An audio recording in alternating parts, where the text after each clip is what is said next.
Traveler, Paimon. I suppose your story is ready. Yep. How about you? Do you need some more time? No need. I am also ready to tell my story. Paimon calls dibs. Paimon first! Please, go ahead. Okay, here goes. Once upon a time, there was an evil researcher who went into the mountains and did a crazy experiment on whopper flowers to transform their appearance. After a lot of pain and suffering, the whopper flowers finally took on a human form. Then they stood by the side of the mountain to wait for unsuspecting bypassers. To whoever spoke to them, they would ask some questions such as, "Who am I? Who are you?" If the bypasser got the wrong answer, the last sound they'd make would be a yelp before the whopper flower ate them alive in one bite. Ooh, truly frightening. What the? You two aren't scared at all! Don't go nitpicking, okay? If you didn't like the story, go write your own!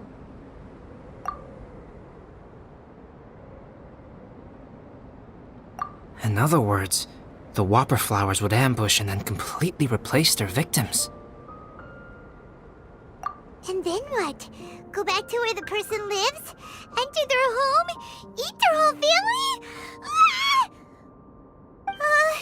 Paimon made up this story, but now Paimon's the one who's scared by it. It's a good story. Oh, may I write it down? I may bring it up in future conversations. What for? Just to scare people with? Yes. You've got a real mean streak, Albedo. Mine is a little longer than yours.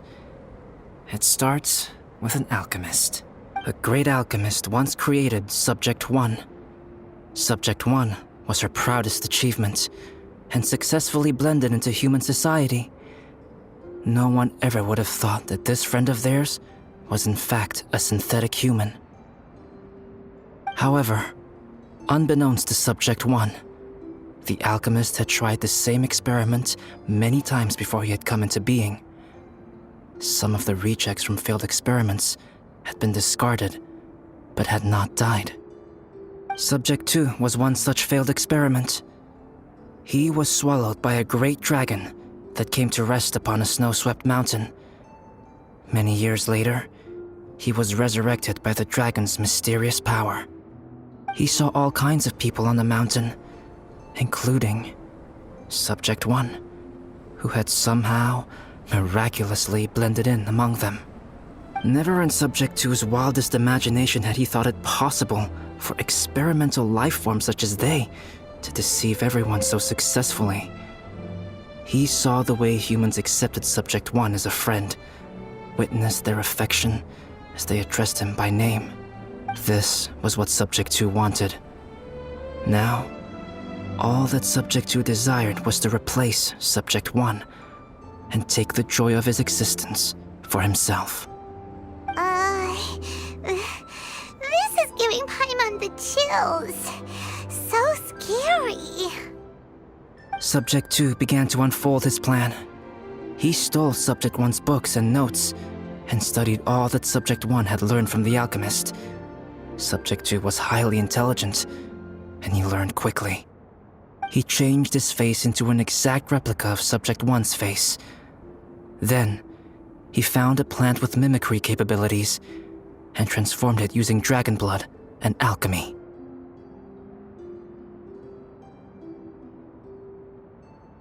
And so, not only did Subject 2 transform his own appearance to perfectly match that of Subject 1, he also created a third entity, Subject 3. What? There's 3 of them now? But Subject 2 wanted to become a perfected human. So, he erased a mark on both his and Subject 3's necks, for these marks were symbols of imperfection.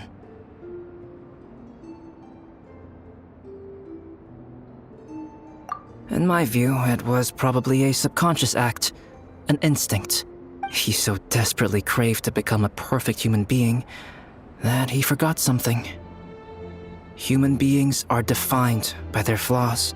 Subject 2's plan was meticulously crafted.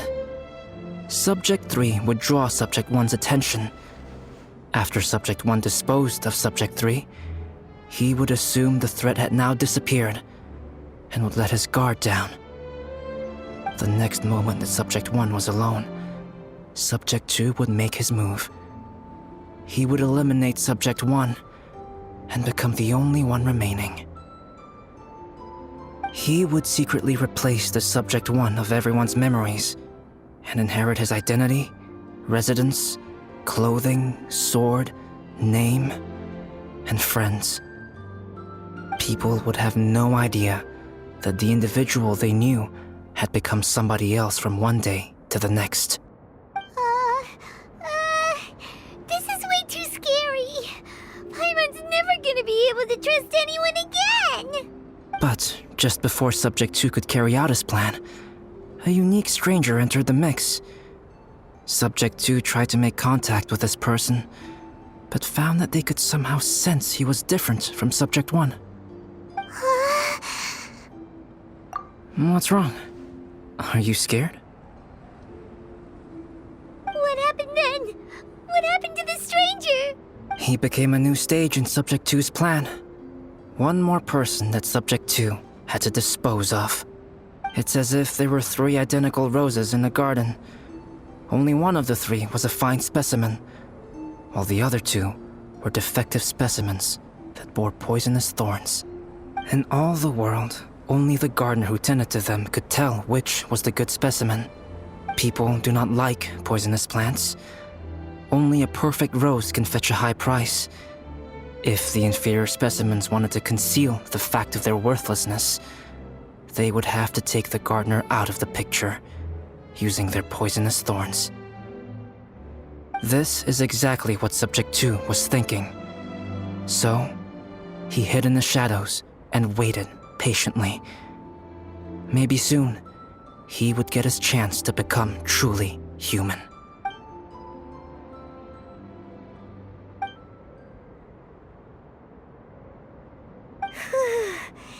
That was intense! So what happened after that? Did Subject 2's plan succeed?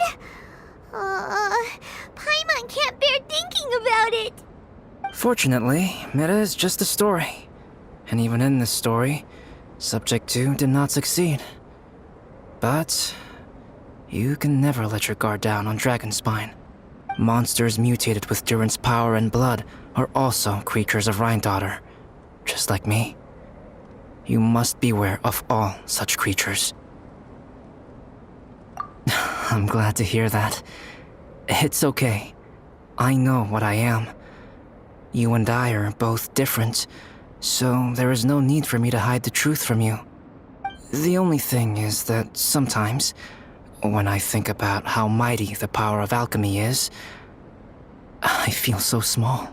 As beings who set foot in this world, how arrogant are we in desiring to control our destiny and in desiring to create? Is creation an arrogant act, traveler? If not, why do we call the ones that created us and control us gods? If it is, then what qualifies us to call ourselves creators? How far must we take our reverence and respect, and what purpose does it serve? Nothing special, but whenever I think about it, I feel a twinge of grief. Poor Albedo. Hello? Traveler, are you here? Hey, is that Amber? Thought we might find you here. We're here to deliver a message from Cyrus. There's gonna be a big event down at the base camp, and they want you there too, Traveler. Winter camp is nearing its end. Apparently, even provisional instructors are required to attend. Looks like we need to go, Albedo. Bye for now. Then I won't keep you. I have some things to attend to here, so forgive me for not seeing you down. Don't worry about it. There have been no issues getting up and down the mountain recently. Is everyone ready? Let's not keep them waiting.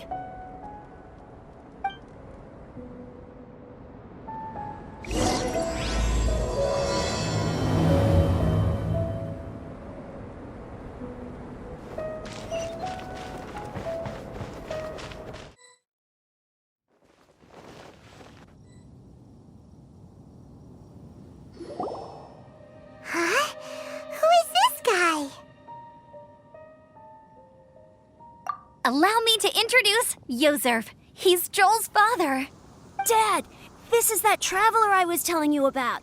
The traveler's helped me out loads in the past, and this time we even built a snowman together. Joel has told me everything about you. I can't thank you enough. Wow, this is amazing! Wait a second. Why is Cyrus discreetly wiping tears away? And what is Pallid doing here? Pallid is the hero of the hour this time. Go on, Pallid. Tell us what happened in your own words. Okay. The weather was fine on that fateful day, and I had a feeling that Lady Luck was smiling down on me. So I trusted my gut and set off to explore somewhere new, somewhere dangerous. Because where there is great danger, there is also great treasure. Why does this sound so hard to believe? But I had only been away from the group for a short while when I fell down a slope and just started rolling. Uh-oh. Did my bad luck rub off on him when we ran into each other on the mountain? The place I fell to was somewhere I didn't recognize, and I'd sustained a few injuries. I remember thinking to myself, this is the worst luck I've ever had in my whole life.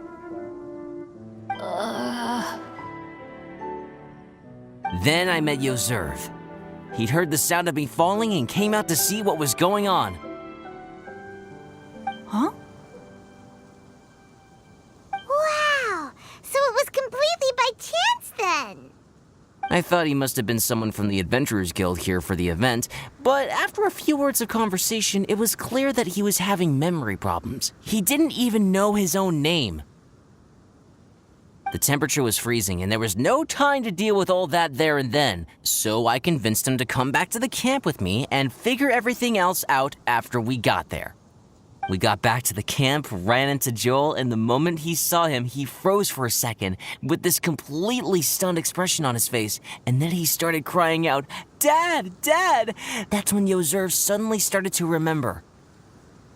My memory has still not fully recovered, but Joel and his mother, they are the only ones that I will not, no, that I cannot forget. Daddy. Daddy's right here, Joel. Daddy's right here. Yozerf, don't you remember anything else at all? The poor princess, feeding the foxes? I'm sorry. I have no recollection. Maybe it's because of the head trauma. I'm not sure. I woke up and found myself covered in blood. My things were gone, and there was nothing to indicate who I was or how I got there. I crawled into a cave and settled in for a slow recovery. After my legs and feet were a little better, my hunting skills were what kept me alive. Dad, I was so worried about you. I'm all right now, Joel. Oh, don't cry. Daddy's not going anywhere. I'm here to stay. Oh, this is good. This is good. You know what, though? I definitely think my luck got worse after running into Benin on that mountain. I knew it. I just... No. I just meant if it weren't for you, there's no way I ever would have run into Yozerf on a mountain this huge. Besides, we got back safely, didn't we? So don't blame yourself. Maybe sometimes miracles can only happen when you get just unlucky enough. Pallid. When did you become such a smooth talker, huh? Huh? Am I? I was just telling the truth. Oh, yeah. I want to say thank you to the Traveler, Uncle Cyrus, Auntie Eula, and Auntie Amber. Thanks, everyone. You all helped look after me, and I will always remember it. But I guess I can't take the snowman with me, or it'll melt once it leaves Dragonspine. It's such a shame. Oh, I can help with that. One moment. Huh? Eula? Here, take this. It's powdered rime.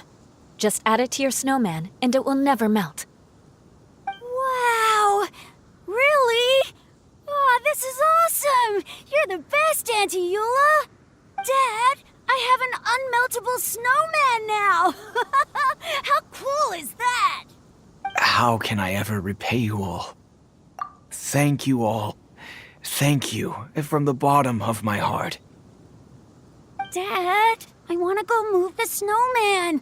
Can we do it now, please? Okay. I'll be leaving with Joel now. I'm sure I'll see you all another day. Very well, very well. It's time for Pallet and I to have another discussion concerning his breaches of adventurer discipline. Huh? But Cyrus, I think I kind of made up for my mistakes this time, you know? See you guys! Oh, I made this for you and Amber. Think of it as a winter souvenir. Aw, are you sure? This must be really important to you. Come on now, just take it. No need to make such a fuss. Wow! Now our snowman won't melt either! Great! You're welcome. Just keep it. That's all I ask. Amber and I have some business to attend to now. See you later. See you!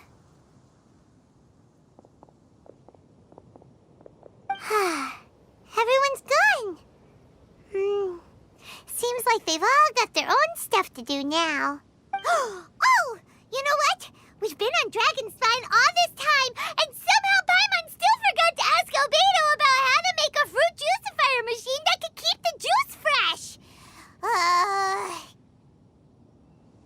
Maybe we should try Timaeus again. He does seem pretty eager to please after all.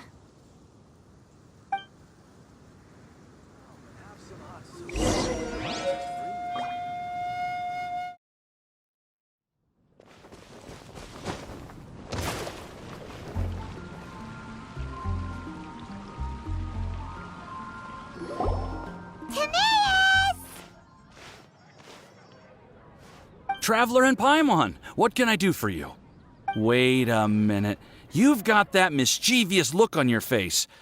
Oh, you're not still thinking about that ridiculous juicer thing, are you? Timaeus, will you help us? Well, if the Traveler isn't really interested, then, yeah, maybe I'll give this one a pass. It's just the weirdest request ever. No, but Paimon's Sunsettias are gonna go to waste without it. And the time it would take me to research something like that, I could probably pick those Sunsettias again 10 times over. New research project, Timaeus? We meet again. Oh, Albedo, thank goodness. So the situation is, Paimon wants a machine that can turn fruit into juice and keep the juice fresh. I mean, surely it's... Majorly important, that's what it is. If you can manage to invent this, we'll never have to worry about fruit going bad ever again. That's impossible.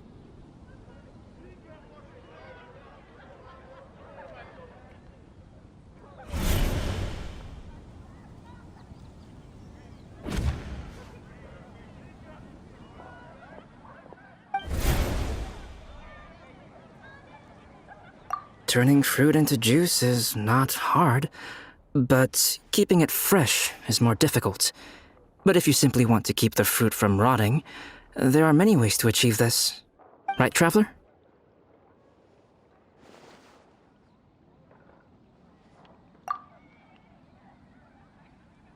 What about his neck? What's wrong? Is there something on my neck?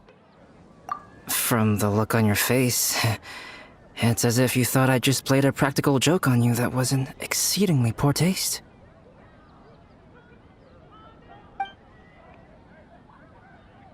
Albedo, you were saying, how do you stop fruit from going bad? Well, one way would be to bury your fruit on Dragonspine, where the snow never melts all year round. But then Paimon won't be able to eat them! You could always live on Dragonspine. No, too cold for Paimon. Or you can give the fruit to me, and I would take it to Dragonspine for you.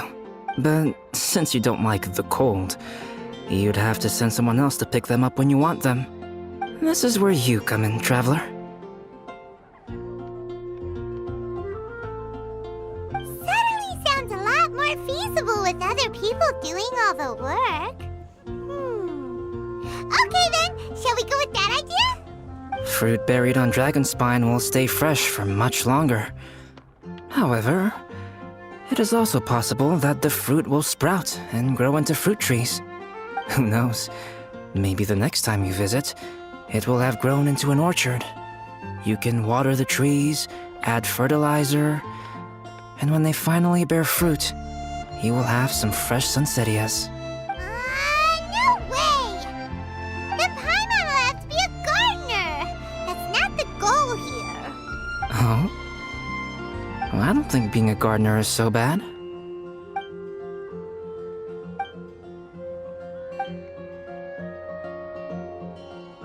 Albedo! Stop trying to get your hands on Paimon's super sweet Sunsettias!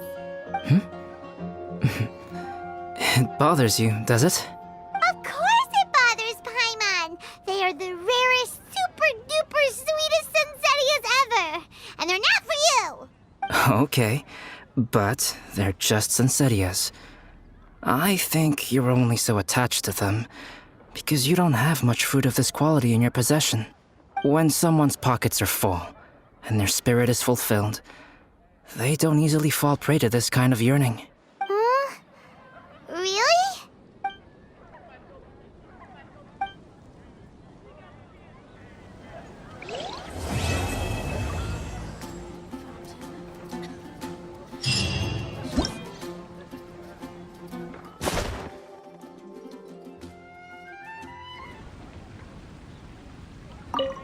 Dragonspine is too cold for ordinary fruit trees to survive.